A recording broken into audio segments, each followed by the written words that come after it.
Hello friends, welcome back. I'm Beth, here to help you fulfill your potential in meditation. As most of you know, I don't have just one method that I teach to everybody, like one size fits all. Instead, I much prefer to teach people one-on-one, and the reason is that you're all different. So please use these videos as a guideline, and if there's anything that isn't quite working for you or anything that doesn't quite fit, then be in touch and I'll be more than happy to discuss those things with you individually. Today's video is about compassion meditation, in Pali called the practice of karuna. It's a great meditation to practice if we want to expand the capacity of our hearts to embrace the suffering of others. Before we get started in compassion meditation, it's really important that we already have a strong foundation in the practice of loving kindness. I have made some other videos on basic instruction for loving kindness meditation. I'll put the links for those just underneath this video. So if you haven't done so already, I'd suggest that first of all you watch those, but also that you give some time to the practice of those until you feel confident with it. Assuming though that you have already got a strong foundation in loving kindness meditation and now you want to practice compassion meditation, where do we start? Well, the first thing that we need is the perception of either a suffering being or a group of suffering beings. The object of our compassion is the suffering of beings. So, as with loving kindness meditation, we can start with what I would call an easy being. This is a being who we find it relatively easy to extend our compassion towards. We want to make it a being with whom we have not too much attachment, someone who's not too close with us, otherwise we might feel a lot of emotion around their suffering.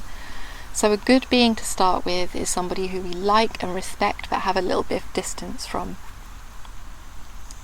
Once we've chosen our easy being, we then need a perception of that being that we like. For some of us, with our eyes closed, we might be able to visualize that being. In that case, we can use that visual image as our meditation object. For some of us that might be a bit more difficult, and we could work with a memory or a picture or their name, any perception of that being.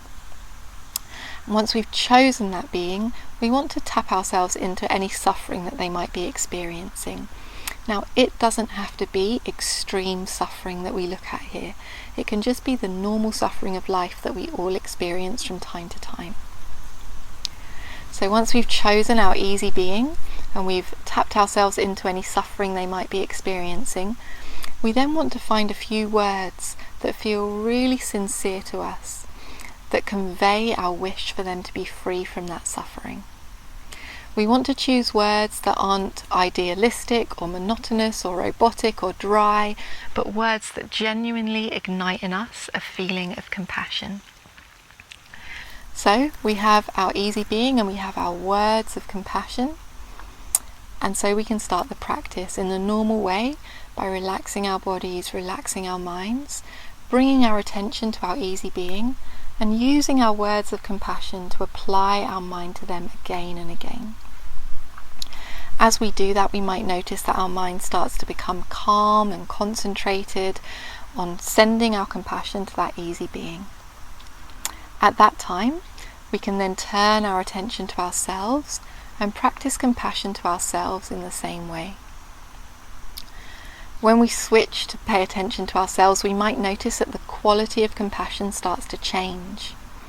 At that time, we can go back and forth between the easy being and ourselves, the easy being and ourselves, a few minutes for each one until we feel that the compassion we feel for the easy being and the compassion that we feel for ourselves come into balance.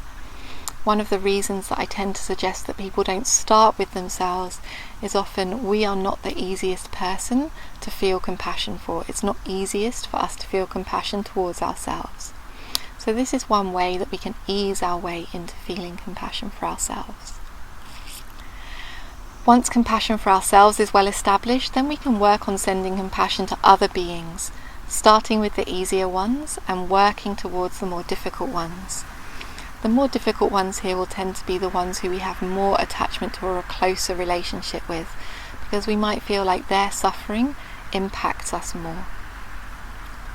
When we've practiced compassion towards a whole range of beings, then we can start expanding our compassion out in all directions. The Buddha said in all 10 directions, the 2 sides, the front and the back, the 4 corners, the up and the down, expanding stage by stage to send our loving kindness to all beings in all 10 directions until we've expanded our compassion out to infinity in all directions. That's a lot of instruction I've just given you there.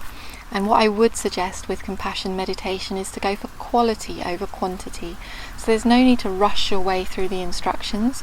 Go with them to the degree that you can keep them feeling sincere. And only expand your compassion to include more beings when you feel satisfied with the quality of compassion towards the easy beings and towards yourself. That's all I have to say for the practice of compassion. What I would suggest is that you get off of the screens, get onto the cushions and actually give it a go. The world needs more compassion. The change can start with you. If there's anything that you're struggling with, if anything isn't clear to you, be in touch and I'll be more than happy to discuss those things with you individually. There is a remainderless ending of all suffering, so let's not waste time. As most of you know, I do all of my work on a donation basis, so I encourage you to support me either through Patreon or through my website. You can find the details about how to do that just underneath this video. Thank you so much for your support. Wishing you the best with your meditation.